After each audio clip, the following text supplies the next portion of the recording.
Todos nós sabemos que a igreja tem uma missão. E eu gosto sempre de afirmar que a missão da igreja foi criada antes da igreja. E foi criada pelo mesmo Deus que criou a igreja. Deus criou a igreja para a missão que já existia antes dela. Eu gosto de afirmar também que a missão da igreja visa o reino de Deus, a glorificação do nome do Senhor e o reino de Deus. Mas uma coisa que é muito importante nós compreendermos é que a missão da igreja é um mecanismo, um meio para a manifestação do poder de Deus. A igreja primitiva experimentou isso. A Bíblia diz que eles trabalhavam, cumpriam o ID, cumpriam a sua missão, o ID de Jesus, cumpriam a sua missão. E a palavra de Deus nos afirma que o Senhor cooperava com eles. Olha que interessante, o texto diz que cooperando com eles o Senhor através dos sinais que se seguiam. Enquanto nós cumprimos a nossa missão, o desejo de Deus é manifestar o seu poder, o poder dele, através da missão que nós cumprimos. Que você entenda isso e que Deus manifeste na sua vida todos os dias o seu poder através da missão que você já está cumprindo. Meus queridos, sejam bem-vindos à Academia de Pregadores. Eu sou o pastor Anderson Silva. Estamos nas nossas lições bíblicas de escola dominical. Hoje vamos ministrar a aula de número 13 da lição de adultos, lição do dia 31 de março de 2024. Como você sabe, estamos lecionando, o primeiro trimestre de 2024. Hoje é a última aula do trimestre. Vamos encerrar o trimestre na aula de hoje. E o assunto da lição de hoje é muito importante, profundo, atual e envolvente. E é algo que todos nós precisamos realmente compreender. O poder de Deus na missão da igreja. Na lição de número 5 desse trimestre, nós estudamos sobre a missão da Igreja de Cristo. No trimestre passado, o último trimestre de 2023, nós tivemos um trimestre inteiro falando sobre a missão da igreja. Estudamos Missiologia, com uma revista escrita pelo pastor Wagner Gabi. E nós precisamos entender que Deus não quer simplesmente que a gente cumpra a nossa missão só para cumprir mesmo. Outra coisa importante, foi o que eu disse agora aqui na introdução da nossa aula, o propósito de Deus ao nos levar ao cumprimento da missão não é só para que o reino cresça. É claro, esse é o propósito principal, vidas sejam alcançadas pelo poder do evangelho, mas Deus também objetiva manifestar o poder dele através da missão da igreja. Agora, pare para pensar comigo, aí essas horas eu falo assim, se não for espiritual, pelo menos inteligente. Imagine o seguinte, eu e você estamos cumprindo a nossa missão e no cumprimento dessa missão, Deus está manifestando o poder dele. Isso é algo maravilhoso. Sabe, nós sermos o terreno onde Deus, o lugar, vamos usar assim, nós sermos o lugar onde Deus manifesta o seu poder. Isso é algo tremendo em todas as áreas da nossa vida. Eu estou aqui gravando e nessa situação da aula chegar até você, é uma oportunidade para Deus manifestar o poder dele. O Gustavo está aqui na parte técnica e o que ele está fazendo é uma oportunidade para Deus manifestar o poder dele. Então, a nossa missão é uma oportunidade para que Deus manifeste o seu poder. Seja o que for que você esteja fazendo, como igreja, entenda isso, como igreja, nós tratamos isso aqui nesse trimestre também. Quando o povo de Deus se reúne, é a reunião do povo de Deus. Então, como igreja, como membro do corpo de Cristo, Deus quer manifestar o poder dele através da sua vida em tudo que você faz, seja no seu trabalho, na sua casa, na sua vizinhança, seja nas suas amizades, nas suas relações sociais, na profissão que você escolheu para a sua vida, Deus quer manifestar o seu poder. Então é isso que nós vamos estudar na aula de hoje, o poder de Deus na missão da igreja. O texto áureo está em Atos, capítulo 1, e o versículo de número 8, que diz assim: mas recebereis a virtude do Espírito Santo que há de vir sobre vós, e ser-me-eis testemunhas, tanto em Jerusalém, como em toda a Judéia e Samaria e até aos confins da terra. Esse texto me chama a atenção porque Jesus disse para os discípulos assim, ó, vocês vão receber a virtude do Espírito, aí vocês vão testemunhar. Ou seja, não dá para vocês testemunharem antes de receber a virtude do Espírito Santo, porque é o poder do Espírito que vai capacitar vocês para serem testemunhas. Peça o poder de Deus sobre a tua vida para todas as coisas. Eu já disse aqui várias outras vezes nas nossas aulas, eu sempre oro. Agora, pouco, antes de começar a gravar, nós oramos, porque nós oramos antes de começar a gravar as aulas, e eu disse isso, Deus, eu declaro a minha dependência de Ti. E quando nós entendemos que somos dependentes de Deus, Deus derrama o seu poder sobre a nossa vida, para que nós possamos executar a nossa missão. Verdade prática nos diz o seguinte, o Espírito Santo é a força motriz que movimenta a igreja. Sem o poder do Espírito, a igreja é incapaz de cumprir a sua missão. Você tem essa consciência? Você tem esta convicção que sem o poder do Espírito na sua vida você não consegue fazer nada? Eu tenho. Eu tenho consciência das minhas limitações. Eu tenho consciência das minhas debilidades. Eu tenho consciência das minhas fraquezas. Eu tenho consciência disso. Eu tenho consciência. Eu costumo dizer, eu disse isso aqui durante essa semana de gravações, eu disse, eu sei quem eu sou, eu sei de onde eu vim, eu sei do lugar que Deus me tirou, eu sei quem é a minha família, e eu sei, sabendo de tudo isso, eu sei que eu só cheguei até aqui porque a mão de Deus, porque o poder de Deus me conduziu. Então o Espírito Santo é a força motriz, é Ele quem nos impulsiona, é Ele quem nos leva, é Ele quem nos faz caminhar, é Ele quem nos faz cumprir a nossa missão. Se nós entendermos isso e confiarmos nisso e declararmos isto, nós vamos mais longe do que nós pensamos. Porque a partir desse entendimento, Deus opera ainda mais na nossa vida e nós vamos adiante. É por isso que a Bíblia diz que Deus é quem efetua em nós, é quem opera em nós, tanto querer quanto efetuar. É por isso que a Bíblia diz que Deus é capaz de fazer além daquilo que pedimos e muito mais do que pensamos. Ele é capaz de fazer em nós. Nós só precisamos declarar isso. Não é vergonhoso declarar a dependência de Deus. Nós precisamos declarar. Declare isso e as coisas vão mudar na sua vida. Palavra-chave, revestimento. Ser revestido de poder. Essa é a nossa palavra-chave. Leitura bíblica em classe. A leitura bíblica em classe está em Atos, capítulo de número 13, versículos 1 ao 4. Na igreja que estava em Antioquia, havia alguns profetas e doutores, a saber, Barnabé e Simão, chamado Níger, e Lúcio, Cirineu, e Manaém, que fora criado com Herodes, o tetrarca, e Saulo. E servindo eles ao Senhor, e jejuando, disse o Espírito Santo, apartai-me a Barnabé e a Saulo para a obra que os tenho chamado. Então, jejuando e orando, e pondo sobre eles as mãos, os despediram. E assim estes, enviados pelo Espírito Santo, desceram a Seleucia e dali navegaram para Chipre. Esse texto é o texto que faz um relato do primeiro envio de missionários da igreja cristã. O que é interessante para a gente entender dentro desse texto em relação ao assunto da nossa lição de hoje, que é o poder de Deus na missão da igreja.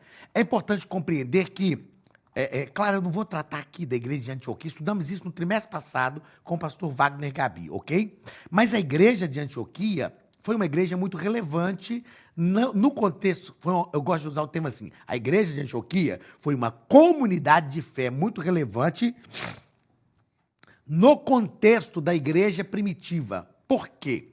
Porque foi a primeira igreja gentia. Foi a igreja que despertou a atenção dos apóstolos, porque estavam ocorrendo diversas conversões e de gentios. Então a igreja de Jerusalém mandou para Antioquia Barnabé para ver o que estava acontecendo. Barnabé chegou lá, ficou encantado com o que ele viu, percebeu que era algo que o Espírito Santo estava fazendo. Barnabé havia conhecido Saulo de Tarso, Paulo, o apóstolo Paulo, e ele foi a Tarso, foi em Tarso buscar Paulo e levou Paulo para a igreja de Antioquia, porque ele sabia que Paulo ia ser uma bênção naquela igreja. E esta era uma igreja, assim, interessante, porque havia profetas e doutores nesta igreja. Agora, o que me chama a atenção na igreja de Antioquia é que, mesmo tendo um potencial humano fenomenal, eles não decidiram nada em relação à obra de Deus por si mesmos. Não foi intelectualismo espiritual, não.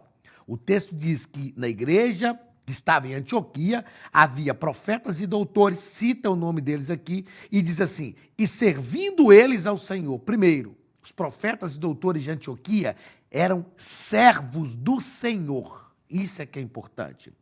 Outra coisa, eles jejuavam, eles oraram, e o Espírito Santo disse, eles tinham sensibilidade para ouvir a voz do Espírito Santo. Gente, isso aqui é um seminário, tá? Esse texto aqui é um seminário. E o Espírito Santo disse, apartai-me. E o que eles fazem? Eles apartam, eles separam para serem enviados aqueles que o Espírito Santo está falando.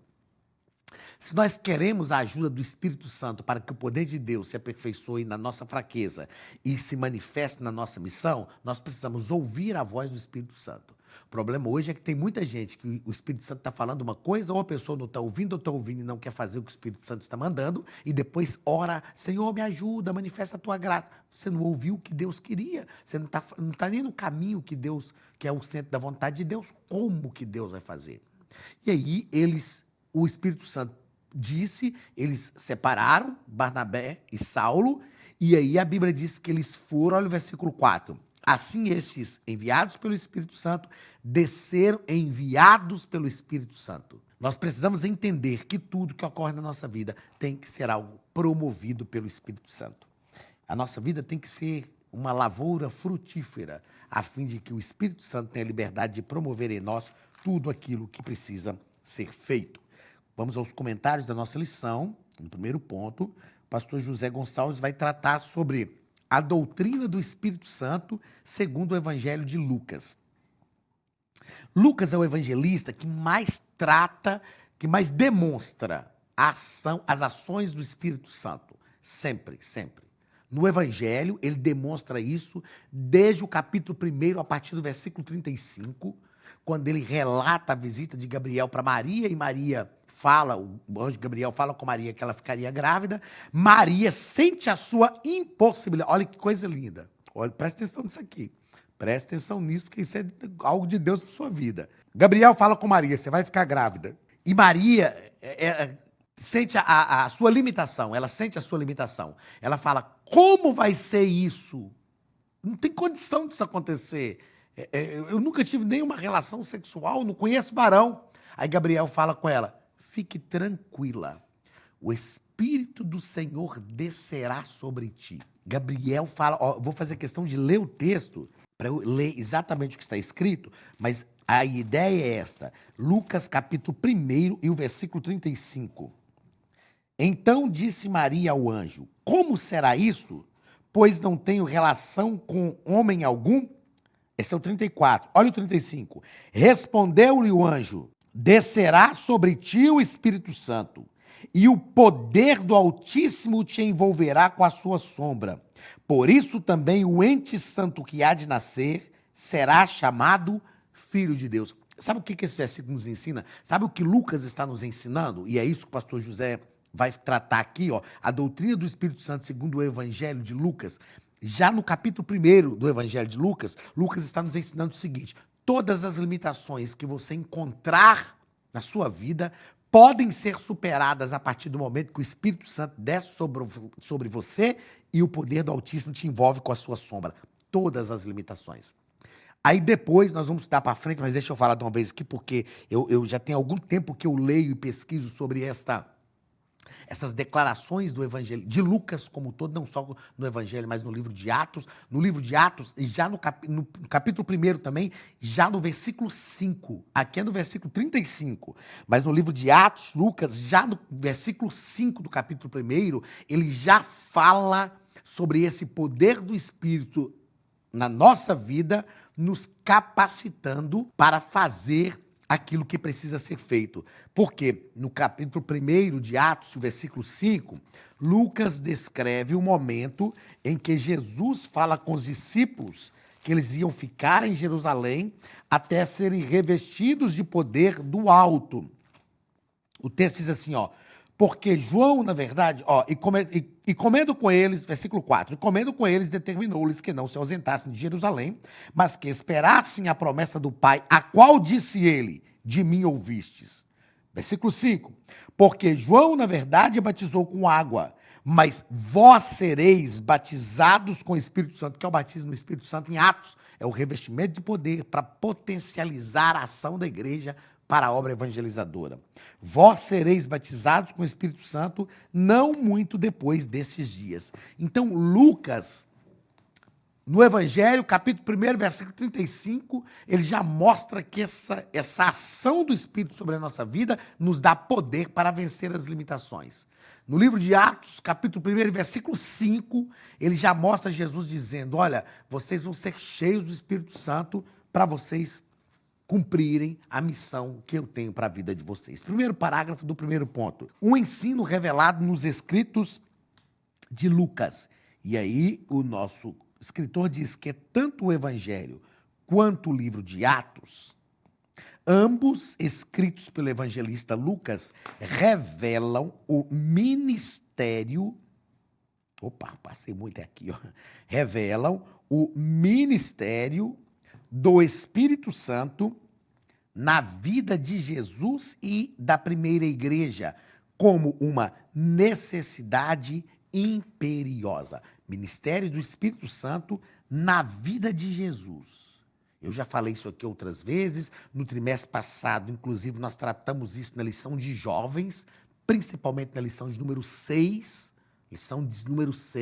do trimestre passado, do quarto trimestre de 2023. Falamos sobre o Espírito Santo na vida de Jesus e deixamos claro lá naquela aula que tudo que Jesus fez foi movido pelo Espírito. Então, o Espírito Santo exercia um ministério através da vida de Cristo. Agora, se na vida de Cristo se manifesta o exercício do ministério do Espírito Santo, imagine na nossa vida. É por isso que Jesus disse, aqueles que creem em mim farão as obras que eu faço, e digo mais, as farão maiores ainda. Porque o mesmo Espírito que agia sobre a vida de Cristo, age sobre a vida da igreja. E na vida da igreja também, o Espírito Santo está ativo como uma necessidade imperiosa, fundamental, uma necessidade que nós temos como igreja. Segundo parágrafo do primeiro ponto, a Academia de Pregadores tem um recado para você. Olá, queridos alunos e alunas da Academia de Pregadores, que bom ter você conosco neste momento tão especial. Estamos aqui para apresentar a nova plataforma da Academia de Pregadores, que foi construída ao longo dos últimos meses com muito carinho, um grande investimento, para levar até você não somente um conteúdo de excelência, mas também tecnologia de ponta. Veja comigo. Os cursos estão organizados por trilhas na página principal. Aqui você encontra sugestões, lançamentos, temas específicos e outras categorias. No final da página tem uma trilha com todos os cursos. Após começar os seus estudos, a primeira trilha será Continuar assistindo, que mostra somente os cursos iniciados por você. Sobre a capa do curso, consta o número de aulas, a carga horária e um botão para adicionar os favoritos. Nesta seta, você pode expandir e ver um vídeo de introdução. Para fazer login, clique no avatar no canto superior direito e insira o seu e-mail e senha usados no cadastro. Caso tenha esquecido a senha, é só clicar neste link, preencher o e-mail cadastrado e a senha será enviada. No canto superior esquerdo fica o novo menu do portal. Ao abrir um curso pela primeira vez, você vê as informações do curso e do professor. E na lateral, ou logo abaixo se for no celular, está a lista de módulos e aulas. Algumas aulas iniciais podem ser grátis e qualquer pessoa que fizer um cadastro rápido pode assistir. Após se matricular, aqui você vê as aulas concluídas, aulas liberadas ou agendadas. Você pode adicionar os favoritos, dar uma nota ao curso e acompanhar o seu progresso. E se você sair do curso e retornar depois, o sistema vai abrir exatamente a última aula assistida. Se estiver no computador, use esta seta para ampliar a tela. Logo abaixo da videoaula você encontra os links para baixar anexos como áudio e apostilas. E neste campo em branco, pode fazer as suas anotações enquanto assiste. Depois é só imprimir ou salvar. Quando terminar o curso, clique no botão Emitir meu certificado e ele será gerado automaticamente no mesmo instante e sem custo. Clicando no avatar, você tem acesso ao seu perfil e histórico de pagamento. Em Meus Cartões, pode adicionar um novo cartão de crédito para fazer o pagamento do seu plano. Se você já era nosso aluno e seu cartão não aparece aqui, adicione um cartão na nova plataforma. Então aproveite as novidades e clique em Assine Agora. Escolha um dos planos, venha para a Academia de Pregadores, a maior escola bíblica online do Brasil.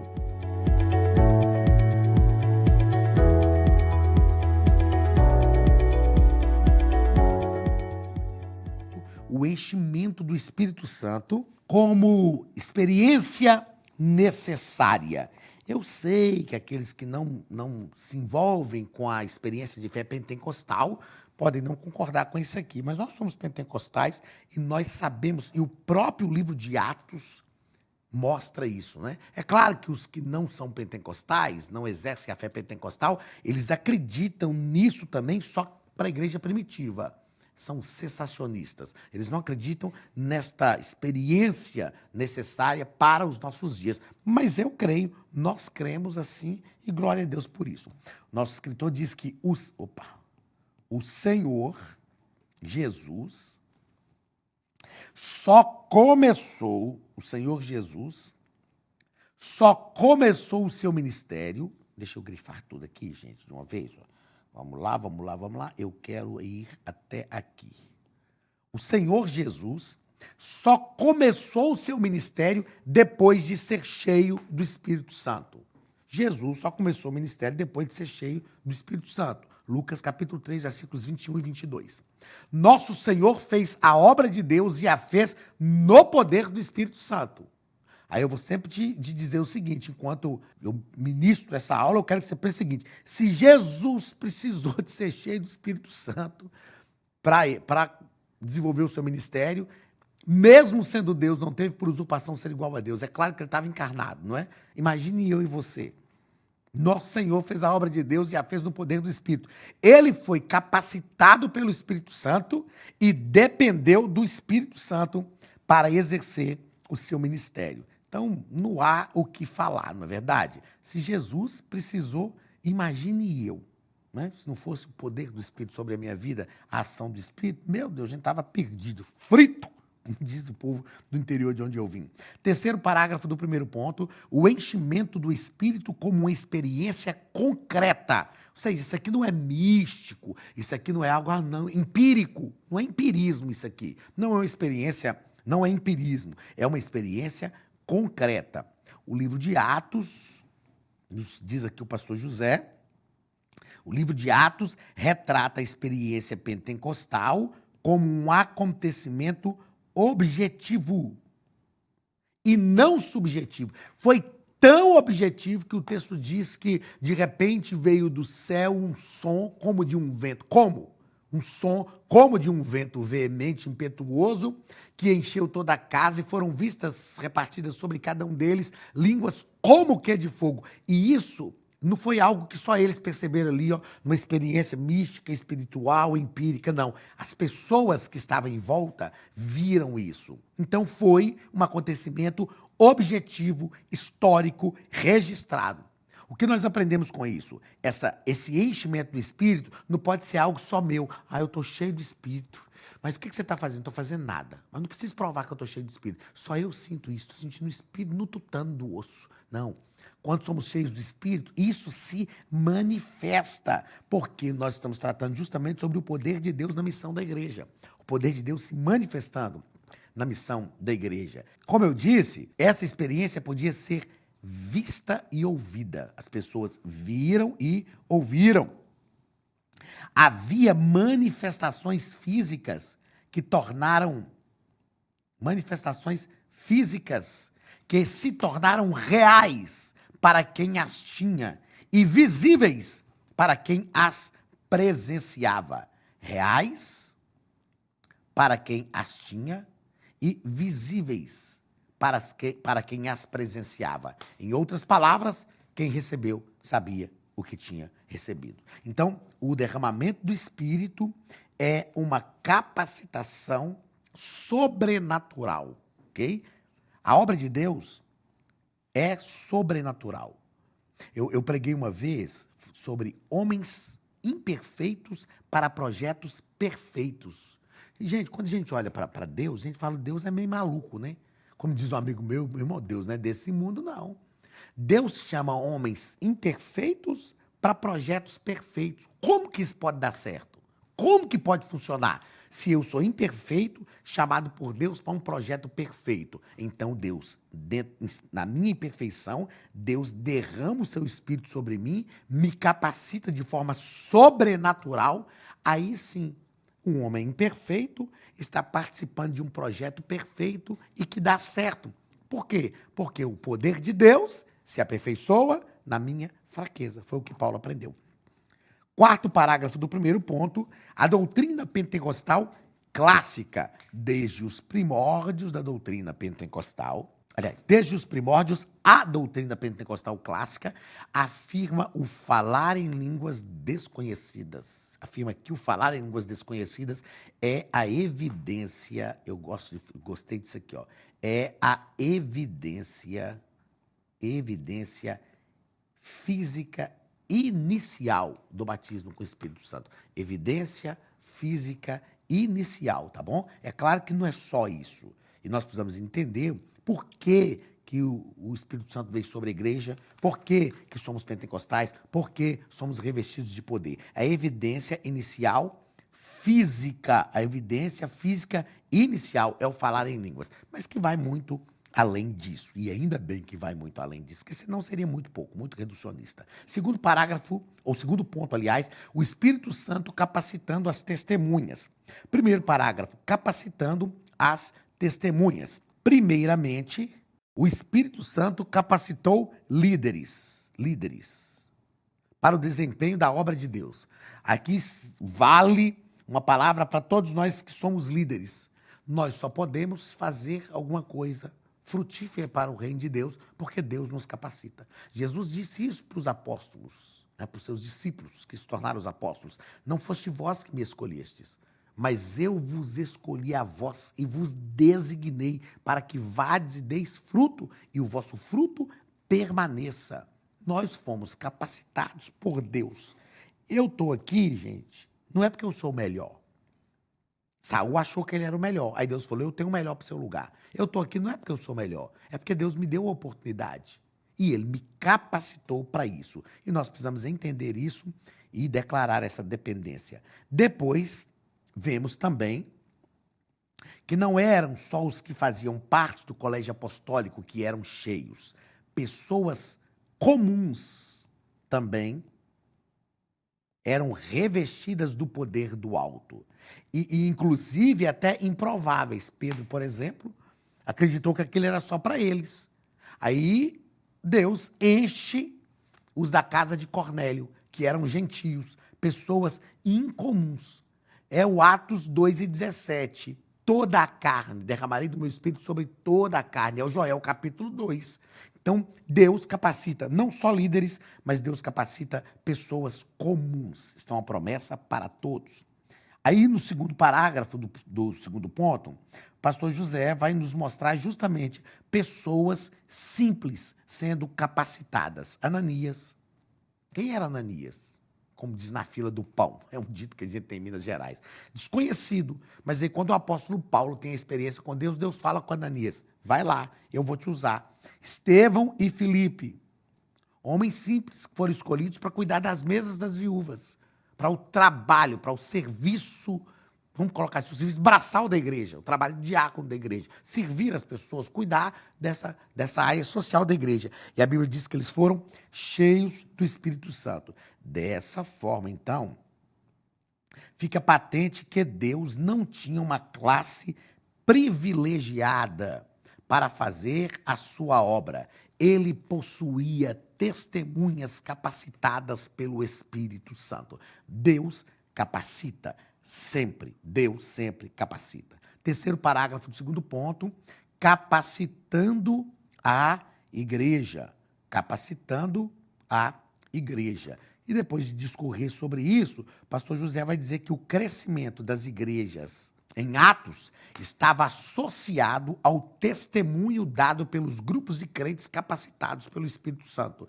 Como eu disse, é só ler Atos 2, eu vou fazer questão de ler aqui rapidinho, Atos, capítulo de número 2, a partir do versículo 43.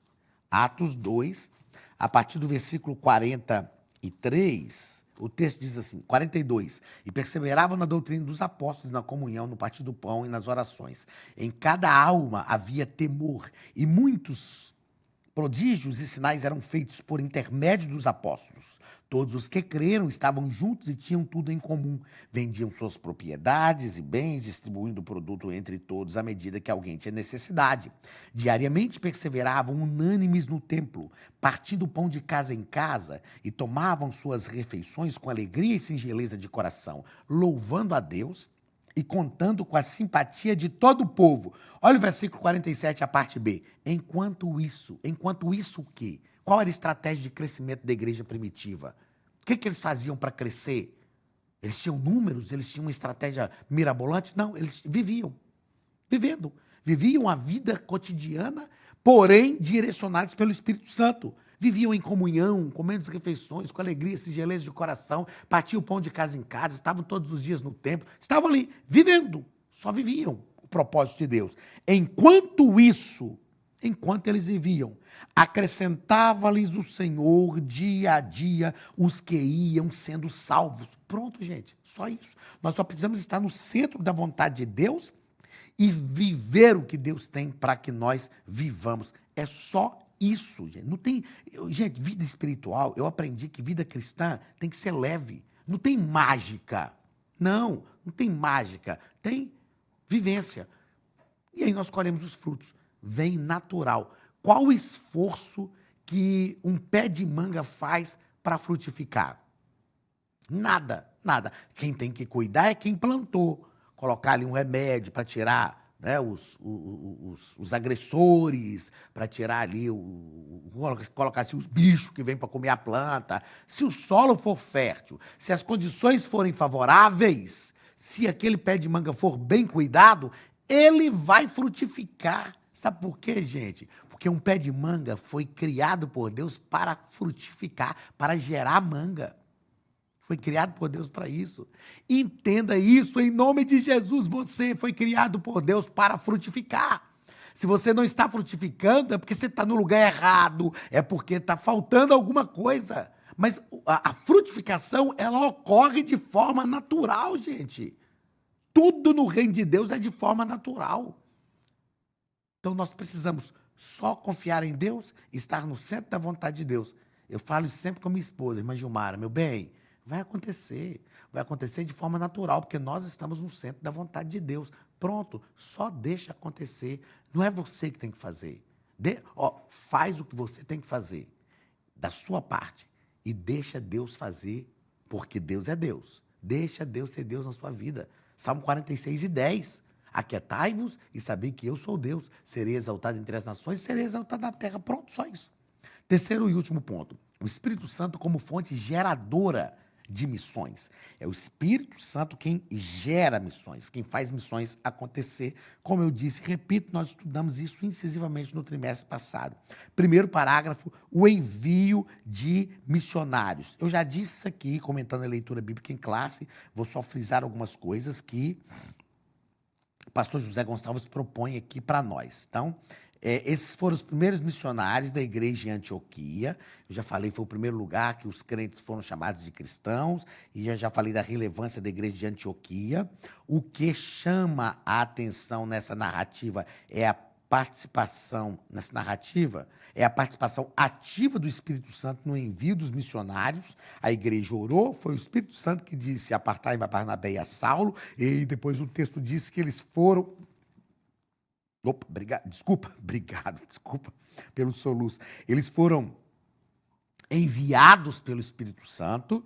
Depois o pastor José nos propõe aqui também que o foco do evangelista é que o Espírito Santo é a fonte geradora de missões, pois ele é quem vocaciona e envia. É o que Lucas está nos ensinando nas narrativas de Atos 13 e 2. O Espírito Santo é a fonte geradora. Agora, se o Espírito Santo é a fonte geradora, você tem convicção que ele gera? Você tem convicção que ele é uma fonte geradora inesgotável? Pronto, se você tem essa convicção, fica tranquilo, vai acontecer. Vai acontecer. Tá ok?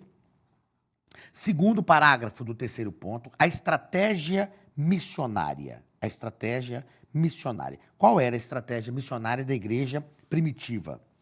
A igreja ora. Essa é a primeira estratégia. A igreja. O que eu, como igreja, a igreja de Antioquia nos ensina isso.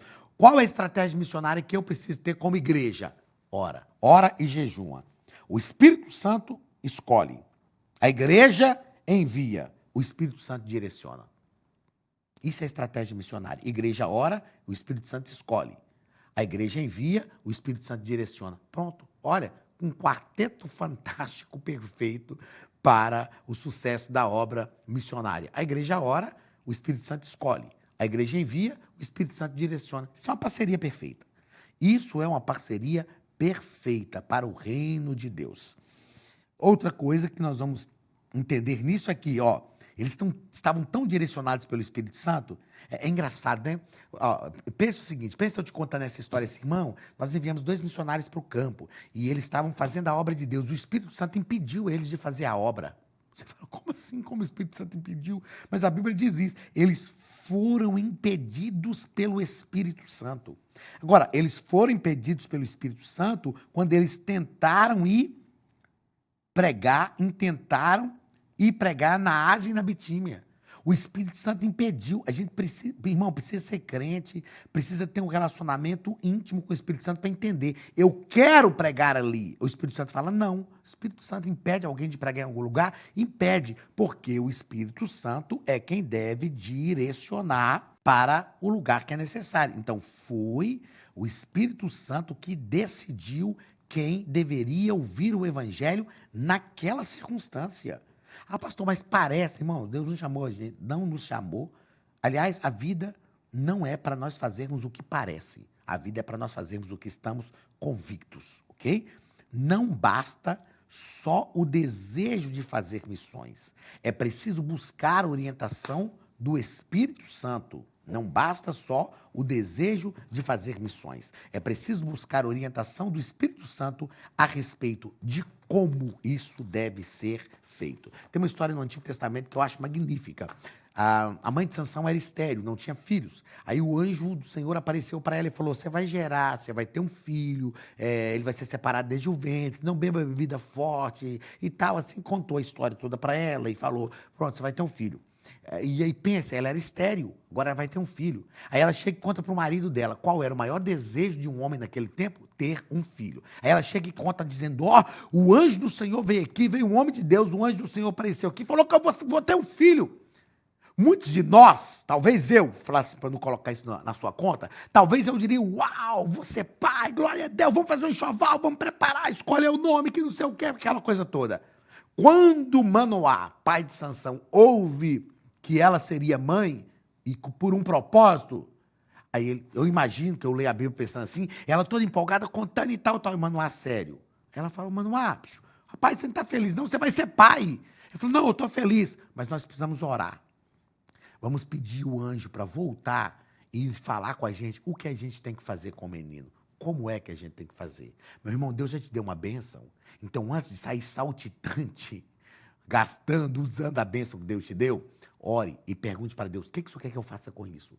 O que o Senhor quer que eu faça com isso? Como isso vai frutificar no seu reino? É assim que acontecem as coisas. E é assim que deve ser.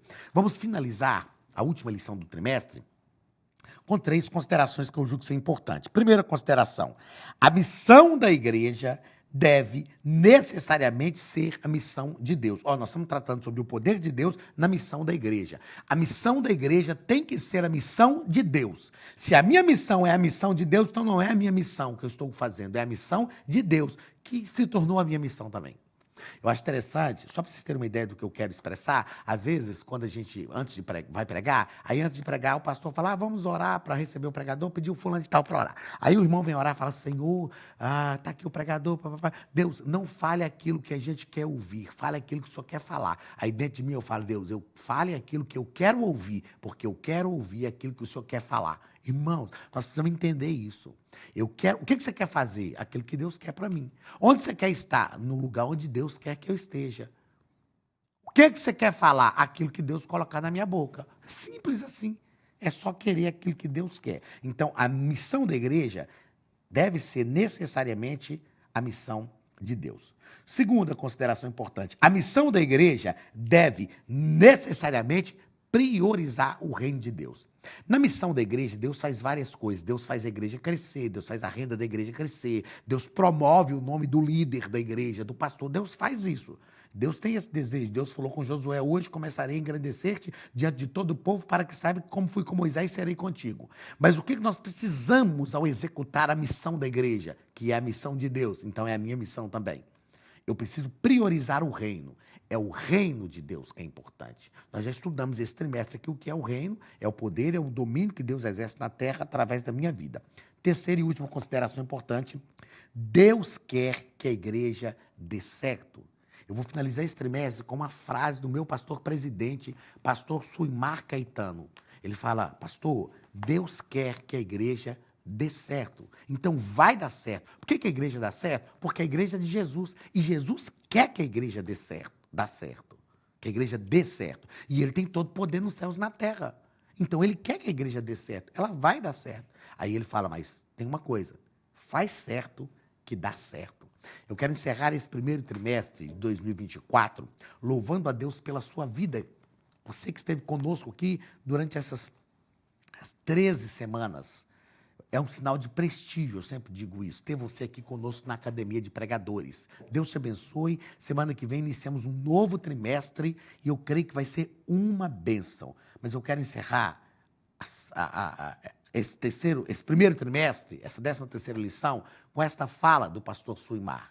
Deus quer que a igreja dê certo, então vai dar certo. A igreja vai dar certo, porque Deus quer, Jesus quer que ela dê certo. E ele tem todo o poder nos céus e na terra. Porém, faz certo que dá certo. Faz certo que dá certo. By pastor Suimar Caetano. Deus te abençoe. Um grande abraço do pastor Anderson Silva e da Academia de Pregadores, em nome de Jesus.